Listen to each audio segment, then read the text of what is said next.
Lijep pozdrav svima, djelovala sam malo zamrznuta, ali čisto zato da malo još dobijemo na vremenu, kad ste već toliko dugo i strpljivo čekali, pa da čekate još koju sekundu. Dobrodošli u posljednji naš ovogodišnji webinar projekta Karijeroteka u organizaciji Zaklade Znanje na djelu. Danas mi je posebno drago što ovaj webinar započinjemo s jednom prekrasnom i vrlo inspirativnom pričom.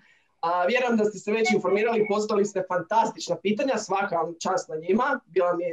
To mi je zapravo užitak iščitavati ta pitanja, a bit će još veći užitak ovih 30 minuta ih postaviti našoj gošći Ivani Marasović. Budući da je godinu dana provela volontirajući u Tanzaniji, to je inspiriralo da osnuje humanitarnu udrugu Kolajna ljubavi, o kojoj će nam i više reći. Neću otkrivati sve ostalo jer ćete to doznati upravo sada. Ivana, bog! Bog! Bog to radno vrijeme završilo?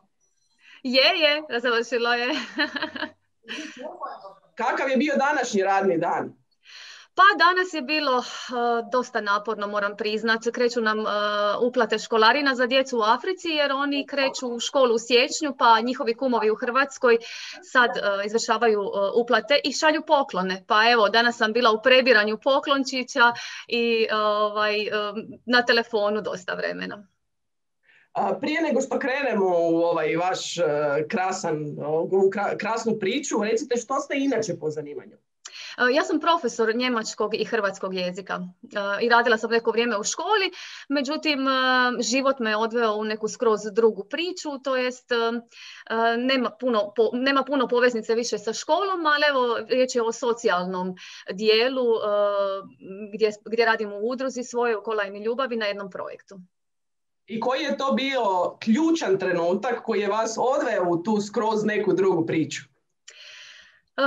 Pa ključan trenutak je bio zapravo kad sam se ja za vrijeme svog fakultetskog školovanja odlučila otići volontirati u Afriku. Evo, mislim da je tada sve krenulo i da je tada već moj nekakav životni smjer krenuo u drugom smjeru, ne više u tom da ću jednog dana baš završiti u školi i raditi s djecom, već da ću možda nešto drugo u životu raditi, a evo ispostavilo se da je stvarno tako. A zašto ste odabrali Tanzaniju, baš od svih zemalja na ovom svijetu? Pa evo, iskreno, ja sam volontirala dosta u Hrvatskoj, u Zagrebu, gdje sam studirala. Međutim, jedna prilika me ponukala da pogledam neke druge zemlje. Došla sam u jedan dom u Zagrebu gdje su mi onako rekli mi imamo jako puno volontera, nemamo mjesta za nove volontere, pa potražite si nešto drugo. I onda sam pomislila, mora biti negdje mjesto gdje su potrebni volonteri, gdje je baš velika potreba za nekim ko će doći. I evo, nekako sam pomislila na Afriku i odlučila se malo onako potražiti po internetu gdje bi to mogla ići. Igrom slučaja u Tanzaniji je u to vrijeme živjelo 5 hrvatskih misionara i njima sam se javila i evo nekako je tako moj put zapravo krenuo u tom smjeru da sam otišla dolje i volontirala na jednom teološkom fakultetu, 2 srednje škole i jednoj osnovnoj školi i jednom sirotištu. Pa kako su vam bile životne okolnosti u trenucima kad ste donijeli tu odluku, a onda i kad ste se pripremali na sami odlazak? Pa moja priprema je trajala godinu dana. Prvenstveno što sam u tih godinu dana morala ne pripremiti sebe, već pripremiti svoje roditelje koji su bili u šoku kad sam im došla sa idejom da ja idem volontirati u Afriku. Znači odmah su se uhvatili za glavu, bolest, glad, umrijet ćeš dolje i tako.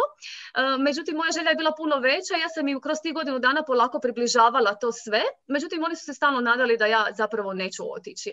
Do onog trenutka dok ja nisam donijela kartu na stol koju sam sama zaradila. Znači ja nisam htjela njih tražiti da oni meni plate taj put, već sam ja radila i za to vrijeme skupljala novce za tu kartu. I onda im došla i rekla, evo ga, to je datum mog odlaska.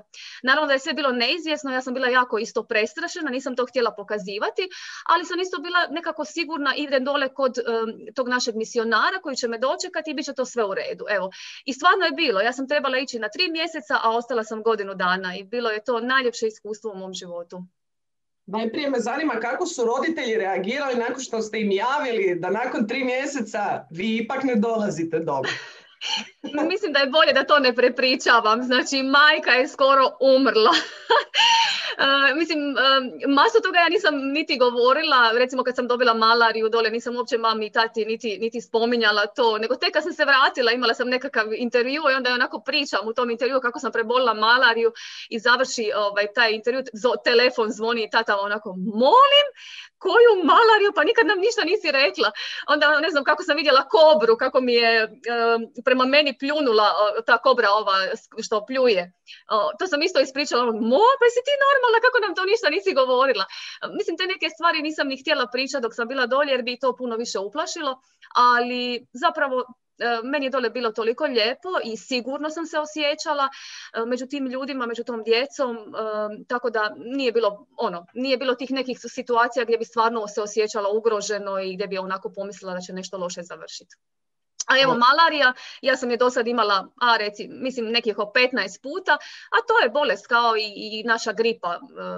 Znači, ako se pazite i popijete te tablete, 3 dana morate odmarati i poslije toga je sve ok. Tako da, evo, živa i zdrava sam nakon svih tih 15 puta. Vi ste definitivno živi dokaz da je to sve ok, kao najobičnija ova gripica ili prehlada. Definitivno je. Ono što me još zanima vezano uz pripremu, izuzev ove najvažnije pripreme roditelja, to je još trebalo pripremiti što fizički, a što recimo možda psihički, nekako duševno stanje prije samog polaska, na što treba onda obratiti pozornost. Pa ja sam puno provela proučavajući zemlju u koju idem, znači baš sam puno išla provjeriti kakva je Tanzanija, što me dolje očekuje, koji je jezik, nešto sam malo počela jezika i učiti ovdje, međutim najviše sam ga naučila dolje, dok sam dole živjela sa djecom, jer ja sam baš živjela u selu i bila sam isključivo fokusirana na tu djecu koja nisu znala nego svoj materinji jezik Swahili i onda sam bila primorana naučiti ga, tako da ga sad manje više pričam kao i hrvatski. Fizički sam se isto morala spremiti, bila sam studentski, živite u domu, jedete s vremena na vrijeme, morala sam malo i težinu popraviti, mada evo iskreno ja kad sam se vratila iz Afrike mjesec dana prije svog povratka dole, valjda zato što sam jela tako nekako uvijek jedno te isto, dosta sam se udebljala, znači u principu u životu nisam bila deblja nego tada i znam da mi je tata rekao pa ti misliš ovako vratiti s ovom kilažom, pa ti se vraćaš iz Afrike, ljudi će reći šta je ovo, kako si se vratila tako debela. Ja sam bila tako, obrazi ogromni, napuhana cijela. Mislim, baš onako pravo lijepo sam se vratila ovdje. Onda je on rekao, daj probaj malo smršat prije nego se vratiš. A to je bilo te jednolične ishrane. Znači, hrana dole baš i nije nešto pretjerano da vi svaki dan imate i meso i ne znam, tako raznovrsno. Ono što imate to je recimo povrće i voće što svakako dole je prekrasno i tog najviše sam jela. Kažem, dosta sam se pripremala i čitala, ali ono što me dočekalo je bilo suprotno od svega onog što sam ja sebi nekako predočila, nekako sebi zamislila da će biti. Znači, toliko siromaštvo i bijedu ipak nisam očekivala. Evo, iskreno, to me na samom dolasku odmah onako totalno ostavilo bez teksta, a živeći u tom selu s tom dječicom koja su bila bosa i gladna i umirala na cesti, to me je bilo još najteže od svega dolje. Ali evo, živite među njima i pokušavate napraviti što više toga što se može. Zato sam i pokrenula nekakve inicijative dok sam bila dolje, a i rodila mi se ta ideja i želja da napravim to sirotište. To mi je baš onako u srcu bilo jer imala sam puno susreta i puno djece s kojima sam radila i onda bi me bake i djedovi, jer djeca nisu imala roditelja, molili da tu djecu povedem sa sobom. To mi je bilo jako teško. Gdje ću ja s njima? Nemam gdje i onda sam razmišljala pa mogla bi napraviti nešto, možda neku kućicu, nešto da smjestim tu djecu. I evo, rodila se ta ideja kad sam se vratila i kad sam to svojoj obitelji ispričala, mama je, ja mislim da je moja mama najviše šokova u životu sa mnom doživjela. Rekla je ja sam mislila da je ta Afrika sad gotova, da smo to završili, dozvolili smo ti da budeš godinu dana, gotovo je to. Ja kažem, mama, ali to tek sad kreće. Ne, ma ko će tebi dati te novce? Mislim, to je bilo prije 12 godina. Kod nas je još uvijek bilo i još uvijek je nekako ratno to nekako, te priče su bile prisutne, dosta siromaštvo, puno takvih ljudi, a ja dolazim s pričom da želim izgraditi sirotište od 100.000 eura. Mislim, ko će ti dati novce? Ali evo, moja volonterska priča je ponukala jako puno ljudi, prekrasnih donatora koji su se ponudili, koji su, u par mjeseci smo skupili te novce i sirotište se izgradilo. Danas u njemu živi 60 ovakve dječice. Na tragu ovih prekrasnih i vrlo, vrlo inspirativnih uspjeha, oni učenici koji nas redovito slušaju iz tjedna u tjedan, odnosno iz seanse u seansu, znaju da svaki put imamo i 2 kratka upitnika, tako da ćemo sada objaviti prvi. Evo ga, sad bi trebalo svima biti vidljiv. Molim vas, odgovorite s da ili ne. Volontiranje je u posljednjih 10 godina sve popularnije, da ili ne? A dok vi odgovarate, ono što mene zanima kad ste već spomenuli kako je sve izgledalo tamo i koliko zapravo nije korespondiralo s nekakvim očekivanjima vašim, na koji način su vas dočekala djeca, kad ste s njima mogli komunicirati, kad ste malo i usvojili jezik i tome slično. Kakva su djeca tamo? Znači, što žele, što ih motivira, što njih veseli? Djeca koja su nama toliko daleko. Pa evo, kad sam tek došla, zapravo... Mislim, kad vi vidite tu djecu i njihov sjaj u očima, to vam je dovoljno. Ono što je mene recimo na samom početku pri dolasku malo znalo plašiti je to što su brojna djeca plakala kad bi me vidjela. Zato što nikad u životu nisu vidjela bijelca. Znači, bilo je takvih situacija gdje ja dođem i onda dijete počne vrištat plaši se, bježi, sakriva se iza svog roditelja, do situacija gdje su trčali prema meni pa mi dodirivali kosu, pa bi mi se kosa naelektrizirala od pustog dodirivanja, pa bi mi dodirivali ruke, nokte, gledali i tako. A uvijek bi onako tražili bombon. Pipi se kaže bombon na Swahili i uvijek bi pitali pipi. Kad su mi prvi put tako došli, ja sam mislila da oni traže da ih ja vodim na WC. Pa sam onako ovom svećeniku, ja kažem, pa zašto me svi traže da ih vodim na WC? On kaže, Ivana, pa to te traže bombon, a ne da ih vodiš na WC. Tako da, bilo je takvih puno situacija. A zapravo, rijetkim trenucima se znalo dogoditi da me dijete moli za pomoć, a to prepoznate prema djetetovim očima. Vidite da nešto u pozadini se krije, da je nekakva bol u pozadini i onda mu se vi obratite. Meni je to bilo lakše, naravno, nakon što sam naučila njihov jezik. Trebalo mi je 3 mjeseca da ga savladam, i onda je krenulo nekako to i prijateljstvo puno brže i lakše i komunikacija također. Kasnije, gdje god bi došla, bez problema bi uspjela uspostaviti kontakt sa svima, bez obzira bio to stari čovjek ili malo dijete. Ali evo, djeca su na mene najviše ostavila najveći dojam su ostavila na mene, najviše su me dirnula u srce. Iz tog razloga je, kažem, i stvorila se ta ideja da izgradim to sirotište za tu dječicu.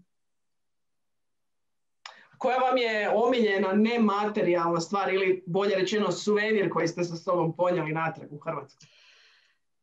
Pa puno toga, a iskreno najviše njihovi zagrljaji, narod zapravo je sam po sebi prekrasan. Toliko su topli, toliko dobročudni, žele pomoći. To me se jako dojmilo dolje u tom svijetu gdje je svakome htio pomoći, bez obzira koje si vjere, jer dole ima jako puno muslimana, ima puno kršćana, ima, recimo u toj regiji gdje sam ja živjela, bilo je preko 250 vrsta sekti. Znači, nema veze koja si sekta, iz kojeg si plemena, jer oni imaju puno i plemena. Svi su jedni za druge tu. To mi je bilo nešto prekrasno. Kad se sjetim ovdje kod nas tipa Hajduk Dinamo, koliko se recimo ljudi znaju oko toga kačiti, ili relacija Zagreb Split i takve neke stvari, toliko recimo me dole se to dojmilo i bilo prekrasno, što je to jedno jedinstvo na razini cijele države i naroda. Nakon što ste se vratili, onda je i krenula cijela ta, zapravo krenuo je nastavak priče, tako što ste osnovali udrugu. Učenike je zanimalo koliko je komplicirano osnovati humanitarnu udrugu. Pa nije komplicirano, zapravo je jako jednostavno, trebate imati nekoliko ljudi koji će biti oni koji su kao osnivači udruge i napravite jedan zajednički sastanak, napravi se zapisnik i ide se u ured za udruge gdje se zapravo onda prijavi naziv udruge, znači morate osmisliti kako će biti naziv, nekakav pečat, u novije vrijeme ga čak i ne treba, znači dosta je to lagano. Ono što je nezgodno u današnje vrijeme, što recimo u Hrvatskoj ima preko 50.000 udruga i i u ovoj masi udruga biti jedna od udruga koja je prepoznatljiva je jako teško. Evo, moja udruga, kažem, mi smo stvarno imali sreću i možda tako jednu malo posebnu priču vezanu za moj odlazak u Afriku, jer prije mene je jako malo ljudi iz Hrvatske išlo volontirati van Hrvatske, tako da sam ja zapravo bila među nekakvim počecima tog volonterskog svijeta vani. I sretna sam radi toga, zato što kad sam osnovala udrugu, pružila sam priliku svim drugim volonterima koji su imali tu želju, a danas ih je preko moje udruge otišlo preko 350, mislim da ih sad već i 350 ima. Jer znam kako je meni bilo teško kad sam htjela ići negdje volontirati vani. Znači, prvo pitanje mi je bilo, ne znam, kad sam došla gore na Kaptol, pitali su me, jel ti želiš biti časna sestra? Ja ne, zašto bi bila časna? Pa kao mi šaljemo samo časne sestre, pa doviđenja, ne. Tako da mi je stvarno bilo teško pronaći zemlju gdje ću ići i nekakav kontakt ostvariti, ali evo, sve se to posloži nekako kad imate jako veliku želju i motiv. A odakle naziv za udrugu? To je najvažnije pitanje, najintrigantnije. Pa evo, iskreno, znači ja dolazim iz kraja gdje je rođen Tin Ujević, rođen zapravo odakle je Tinovi roditelji, Tin iz Imotskog i njegova kolajna, zbirka pjesama, tako sam htjela ja isto nazvati kolajnu, a onda smo malo proširili sa ljubavi jer želimo da to bude jedan lanac ljubavi koji se širi ne samo u Hrvatskoj, nego i na sve naše susjedne zemlje, pa onda tako i na cijeli svijet. I evo, na taj način djelujemo danas. Da u tom duhu vidimo koji su nam bili odgovori na ovaj prvi upitnik. Dijelim s vama svima rezultate, očekivano ili ne. Čak 94% naših učenika tvrdi da je volontiranje u posljednjih 10 godina postalo sve popularnije i tek 6% je skeptičnih. Budući da vaša udruga djeluje već 12 godina, kako objašnjavate da je volontiranje sve popularnije? Pa... Iskreno, znači, volontiranje više nije nešto usputno. Mislim da je to čak i način života i poziv. I ja evo sad koristim ovu priliku da pozovem sve vaše slušatelje i sve učenike srednjih škola da se uključe u volontiranje. To je nešto što je definitivno u današnjem vremenu prijeko potrebno i izgrađuje čovjeka. Znači, vi sutra... Evo, ne znam, nedavno mi se jedna moja kolegica išla zaposliti, prijateljica, zapravo ne kolegica, i poslala je životopis. Pitanje koje su joj postavili na razgovoru bilo je jeste li negdje volontirali, gdje i koliko dugo. Danas je to jako bitno svim firmama, da vide koliko je čovjek zapravo za vrijeme svog školovanja, srednjoškolskog, za vrijeme fakulteta i tako, koliko je on spreman odvojiti vremena na nešto što je mimo tih njegovih određenih obveza koje su kao primarne. Stoga smatram da je stvarno volontiranje nešto gdje ljudi mogu pridonijeti ne samo onima kojima pomažu, kojima idu, već mogu jako puno pridonijeti i samima sebi. Jer tu se razvijaju različite vještine, komunikacijske. Vi kad dođete u jedan dom sa starijim osobama, jako puno njihovog iskustva koje vam mogu ispričati, možete iz toga jako puno naučiti. Kad dođete u dom gdje su djeca, tu isto tako možete razviti puno toga, znači i svoju kreativnost radeći s tom djecom. Mislim, na svakom polju gdje pomažete, gdje volontirate, tu se možete jako puno izgrađivati. A mislim da je to svakome u današnje vrijeme neophodno. U kolikoj mjeri se promijenio vaš život, odnosno što ste vi kod vas izgradili mimo tih vještina koje se obično uče i potiču u škole? Pa, doduše ja sam uvijek bila komunikativna i otvorena kao osoba, tako da mislim da se to samo proširilo još više volontirajući u domovima po Zagrebu, a da ne kažem, mislim, odlazak u Afriku to je nešto sasvim drugo. Znači, u principu, izgrađujući to sirotište, ja sam se razvila kao jedan menadžer koji je, mislim, osoba koja sa 26 godina, 26 koliko sam ja imala kad se vratila, ide izgraditi jedno sirotište za 50 djece i sve osmisliti sama uz pomoć prijatelja, ali sve su to bili mladi ljudi. Dečko koji je gradio sirotište je imao 25 godina. Tako da smo mi u tim godinama koje su zapravo automobile, ono kad bi trebalo brinuti se, ne znam, o sebi, gdje ćeš ići van, što ćeš obući, što ćeš s društvom napraviti, ti radiš na nekakvim projektima koji su skroz drugog karaktera. Tako da, kažem, evo, upravljačke vještine, komunikacijske, menadžerske, sve sam to kroz taj rad u svojoj udruzi itekako posvijestila sama sebi i itekako se izgradila. A u kolikoj mjeri su se promijenili životi tamošnje djece otkako je izgrađeno sirotište? Pa, iskreno, mislim, možete zamisliti, evo, dijete koje umire na cesti i da završi u jednom domu gdje ima krevet, a do jučer je spavalo na podu, gdje ima 4 obroka dnevno, a do jučer je jelo samo jedan obrok, gdje je bilo boso i golo, a sad ima i odjeću i obuću i dobit će sad poklon za Božić. Znači, to je nešto što se ne može ne može se niti prepričati. Evo, moja djeca iz sirotišta koja su prva došla, danas završavaju fakultete. Znači, moj Rafael je nedavno završio fakultet, zaposlio se na Zanzibaru, radi u jednom hotelu kao menadžer, kao hotelski menadžer. Znači, to je nešto što mene čini izrazito sretnom i ponosnom da je to dijete došlo tako daleko. Evo, ne uz moju pomoć, uz pomoć kumova iz Hrvatske koji su njega financijski pratili. Ali evo, uz moje savjete, uz savjete ljudi iz udruge, volontera koji mu pomažu, on je itekako se izgradio i evo, danas je mladi dečko koji je samostalan i može pomoći ne samo sebi, već i svojoj obitelji.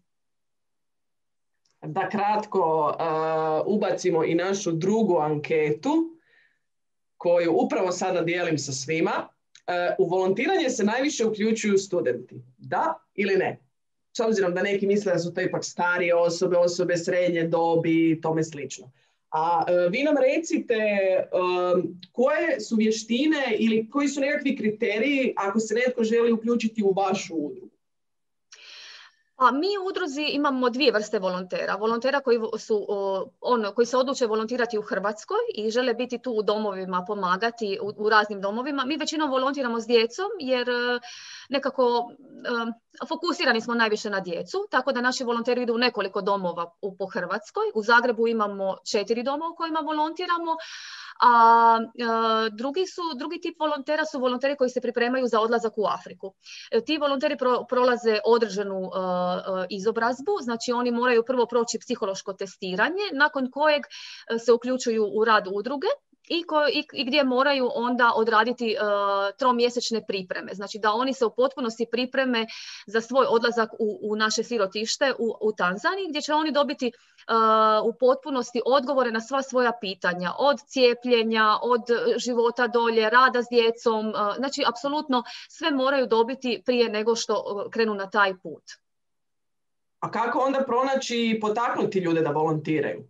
Pretpostavljam da ne dolaze svi k vama, ipak morate ih nekako i privući. Pa mi imamo, evo, mislim da mediji dosta tu odrađuju, mi se pojavljamo dosta u medijima, dosta smo aktivni na Facebooku i Instagramu, svako malo imamo nekakve akcije i onda ljudi čuju za nas. Udruga je dobila, to jest ja u ime udruge sam dobila nagradu Ponos Hrvatske za volontiranje i za izgradnju sirotišta, tako da je to bio jedna dodatna, kako bi rekla, prezentacija udruge u javnosti, a mislim da je kvalitetan rad taj koji zapravo ljude privlači i evo, mi stvarno nemamo problema sa volonterima, dapače imamo ih puno, baš jako puno. Trenutno nam recimo u Tanzaniju u prvom mjesecu idu 4 volontera, što je poprilično velik broj, a kroz godinu nam skoro svaki mjesec barem 1 do 2 odu. Tako da evo, nemamo problema s volonterima, dapače evo, uvijek pozivamo sve da se uključe, uvijek ima mjesta za nove volontere i za nove načine i oblike volontiranja. Tako da svi su dobrodošli, posla i volonterskog posla ima uvijek i raznovrstan je, tako da evo, svi su dobrodošli. Budući da smo u projektu koji se zove Karijeroteka, evo Relja Dušak ima jedno zanimljivo pitanje, a to je može li se od humanitarnog rada napraviti karijera? Dakle, može li se zaraditi nekakva normalna plaća samo od humanitarnog rada? Pa ovako, iskreno, mi kao udruga, znači donacije koje dobivamo apsolutno ne diramo. Znači donacije koje dolaze na naš račun idu isključivo za sirotište.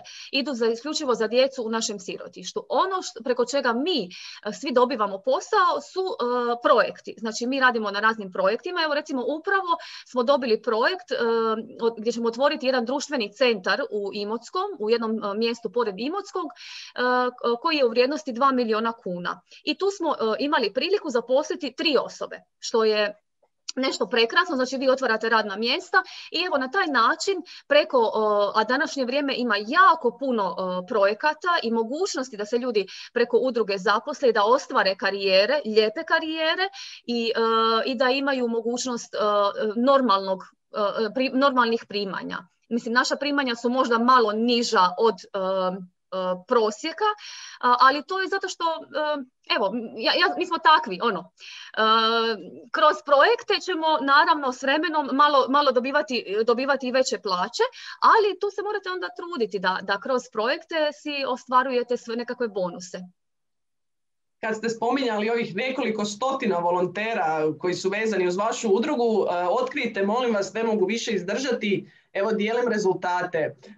Studenti volonteri, evo 72% učenika tvrdi da najviše studenti volontiraju. Ja moram priznati da sam ovih 28%, ne mislim da najviše studenti volontiraju, ali da čujemo mi to od vas koji ste ipak tata mata u ovom području. Koje su to dobne skupine koje najviše odlučuju volontirati?